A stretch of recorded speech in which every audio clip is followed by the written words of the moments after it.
Hey there, readers, writers, and friends. Book Badger here. And today we are talking about Katherine Rundell's much anticipated sequel to her Impossible Creatures series, The Poison King. It's a middle grade fantasy that was published by Borzoi Books in the UK. Ultimately, it's a Penguin Random House property. And this lovely volume was published on September 11th. Which should tell you everything you need to know about all of the intentions behind this book. But before we get into that, today's random words are like, share, subscribe, Chimaera. So before we get into any of the publication stuff, let's do what we always do and take a look at the book itself as just an object of bookish loveliness. Here on the spine, we've got book 2, which I love when a series does that. We have the beautiful embossed foiling, this gorgeous dust jacket, of course. The art throughout by Ashley Mackenzie is still top notch. Ashley Mackenzie, find new people to work with. Your art deserves much better. Underneath the dust jacket, we have this gorgeous kind of teal almost foiling on the front and also on the spine. We have these beautiful colored end papers. This map is still gorgeous and is still very useful in terms of referencing where are things happening, where is stuff in relation to each other, etc. And then, of course, in terms of chapter headings, we have very interesting titles here, and we also have these lovely illustrations. I don't know if you can see that very well, but they have just this lovely kind of ethereal, almost effervescent kind of quality to them, which suits the genre and the tone of the story really, really well. Ashley Mackenzie knows what she's doing as an artist, for sure.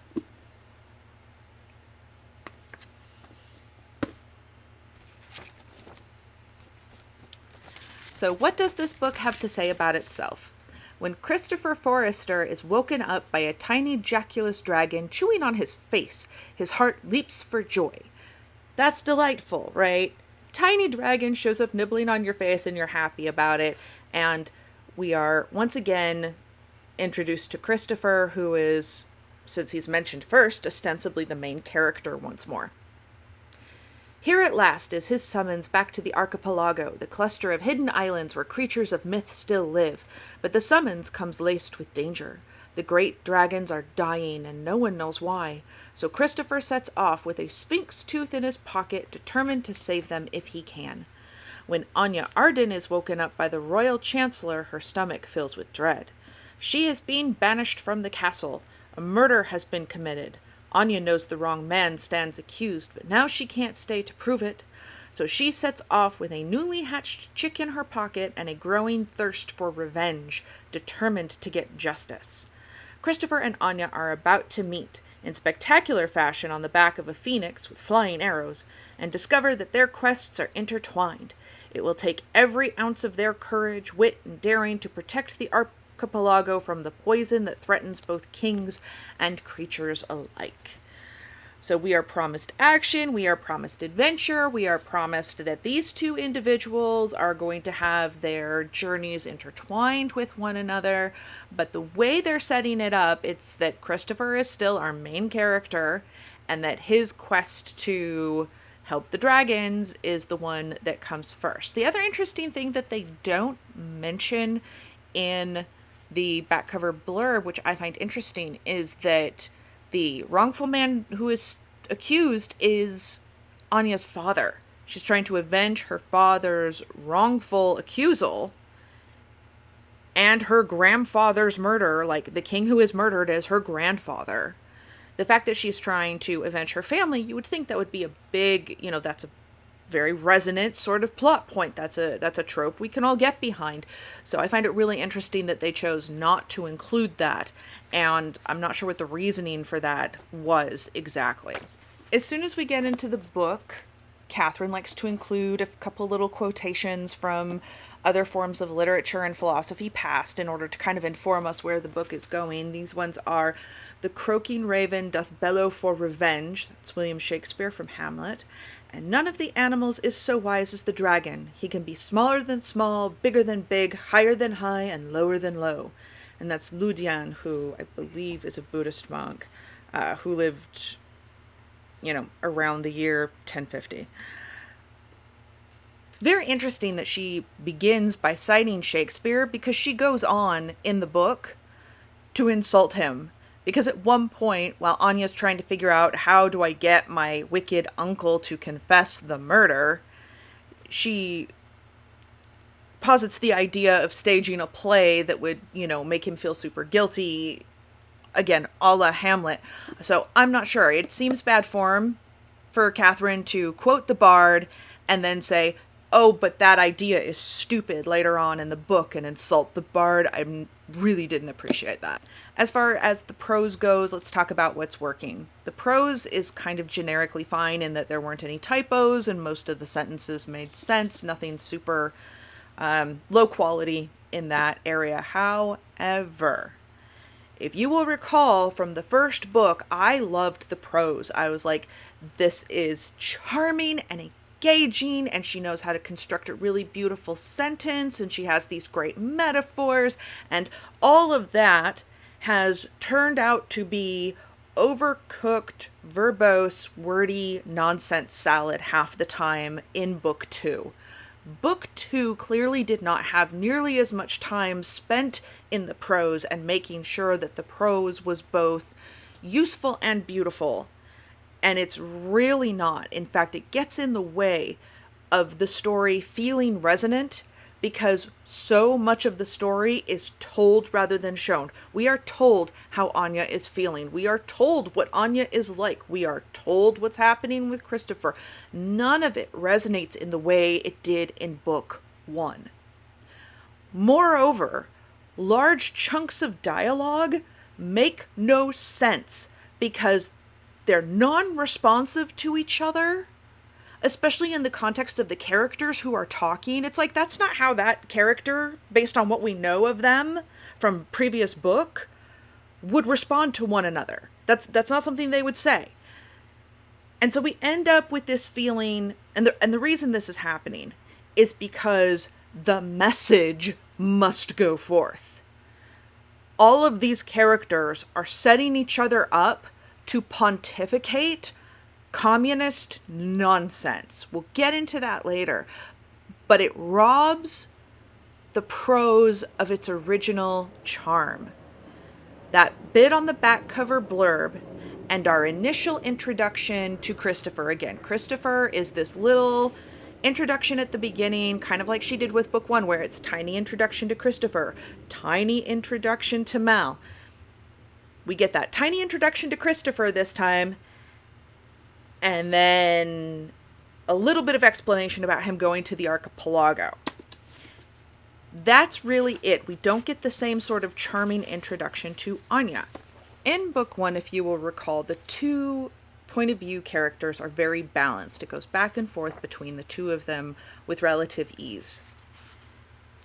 This is Christopher's part of the beginning, and this is Anya's.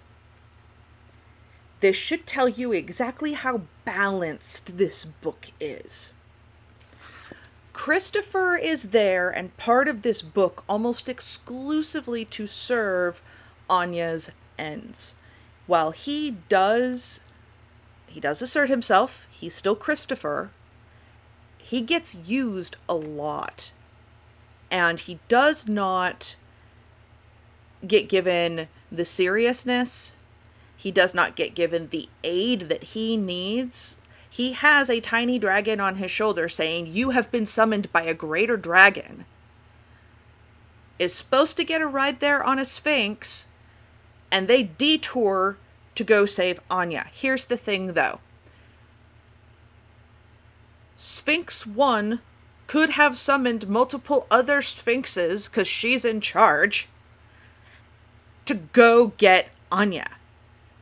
There's no need for Christopher personally to be there. There's nothing he does that could not have been accomplished by 3 sphinxes showing up. Nothing. So at that point, the storytelling becomes immediately contrived, and it stays that way for the whole rest of the book. There is no reason why Christopher should be dragging his feet because Anya's grandfather was killed. Anya's grandfather being killed is bad, obviously, and we want to see her get justice. And also, the dragons are dying. And he does not get to his intended destination in time, thanks to the anchor that is Anya. But, I mean, I suppose let's give credit where it's due, because a warning before we begin. They would have said it wasn't possible, the chaos and the mayhem she caused. They would have said she didn't have it in her. It was in her, but deep. What's under your house, if you were to dig? Mud and worms? Buried treasure? Skeletons? You don't know. The girl dug into the depths of her heart, and there she found a hunger for justice and a thirst for revenge. So at the very least, I guess Katherine is telling us from the beginning this is going to be a great big book of girl bossery.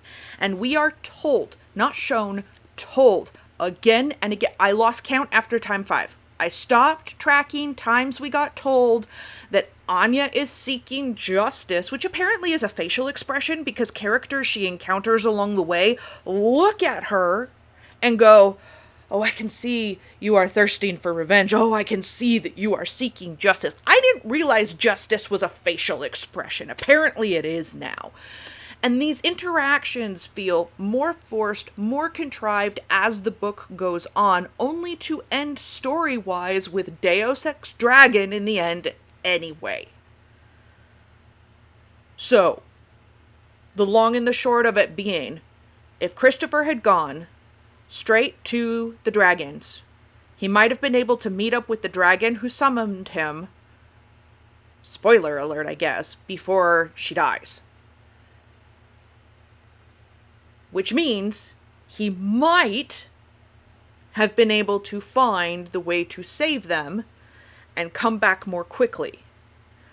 But again, there's impediments, there's things that must be done first. This whole story is built around the idea that greed is bad, which conceded, but also that wealth itself is bad, that nobody should have too much of it. In fact, Katherine takes it upon herself to completely rewrite the mythos of the dragon. The dragon has served as the embodiment of human greed. It is the thing that hoards. It is the jealous, angry, vicious being that keeps everything to itself, and it is meant to represent the greed of man very often. But a dragon is really cool, and a dragon isn't a man, and it's men that are bad, which we are told constantly throughout this, except Christopher. Except people she's decided, Katherine has decided, oh, I like this character, so they're fine. But generally speaking, men, particularly men in positions of authority, particularly men who engage in traditionally masculine pursuits for the most part, they are bad. They're very bad people. It's not balanced at all. Back to the dragons. She rewrites the dragon mythos because she wants to keep dragons as being super cool. They hoard because they have figured out that men are greedy and should not have too much wealth. So they hoard the gold so that human beings can't have it, because an unlimited amount of funds is what causes problems. This woman doesn't understand a single thing about money. Money does not determine your character, and it does not change who you are. It reveals who you were to begin with. This woman obviously doesn't understand that 74% of all charitable giving comes from the top 10% of earners. This woman doesn't understand the economy. She does not understand the way money actually works. She does not understand how wealth builds economies. All she can see is rich man bad, because what rich man is going to do is build himself an army to make war again. For why? The guy lives in the archipelago where the ethos is we are all here taking care of the magical creatures. The fact that this one princely son has gone so completely sideways flies in the face of what she built in book 1. She contradicts her own world building. She does multiple times throughout the book. Moreover, she tells us repeatedly that owning anything is nonsense. There shouldn't be ownership over anything except your body, because my body, my choice, obviously. But land, no one can own land. This woman needs to review history and the fact that clear property ownership is what prevents endless tribal war. Agreed property ownership is what keeps your neighbor from coming over and just taking your stuff. In order to have peace, we have to have moral structures, including where the lines are between what belongs to you and what doesn't, what you're allowed to use right now and what you're not. Given the amount of lawsuits alone on land usage, you would think this woman would understand that topic is complicated, and to have magical creatures repeatedly saying no one can own land, no one can own land, is going to get into the heads of children, and they're just going to start thinking no one should own anything.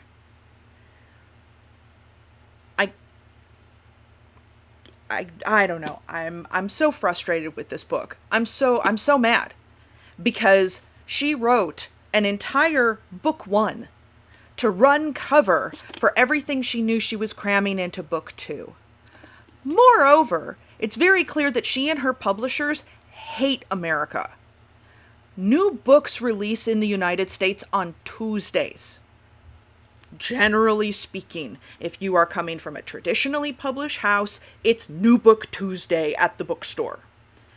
They intentionally published this not on Tuesday, but on a Thursday, so that it could be released on September 11th. And one of their most ridiculously caricaturish guards, the one who's wandering around with a crossbow and is tasked with the chore of murdering Anya,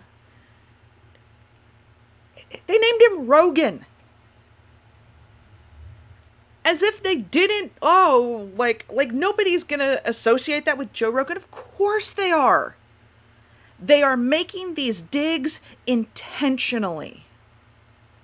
Moreover, all of this is the biggest hypocrisy you can imagine, because Katherine just optioned her books with Disney. The company that is perfectly happy transing your children, eating up as much land as they can get. They've been bullying the city of Anaheim for years to get more than what they've already been allotted. They've had all kinds of water usage problems. These aren't environmentally friendly people, which was ostensibly Katherine's angle she was coming from, given that she wrote a book on the extinction, a nonfiction book on the extinction of species first before she started into the fantasy fiction stuff. But obviously where the money's coming from doesn't matter to her. Now, I personally think the artist should get paid, and I think optioning your books to be turned into other forms of media is wonderful. I have no problem with that, because I'm a capitalist. But based on what Katherine's preaching in her book At Your Kids, it is either cynical, or she is delusional, or she is being kept from these realities and just going, oh, Disney, right? All of my people are going to be Disney princesses. So exciting. Do not give this woman $1 more. If you have not introduced your kids to impossible creatures yet, don't. Because eventually they're going to want to see the movie, and those of us with a couple of brain cells to rub together have left Disney far behind until they seriously change their ways. This whole series now retroactively gets an Insidious because they packaged it beautifully. They wrote an entire book 1 just awesome enough that you will give your kids book 2 and the communist message feeding can begin. Anyway, that's what I've got for today. If you have a book you want to see the Badger take on, feel free to put it down in the comments. Until next time, read on, write on, stay sharp.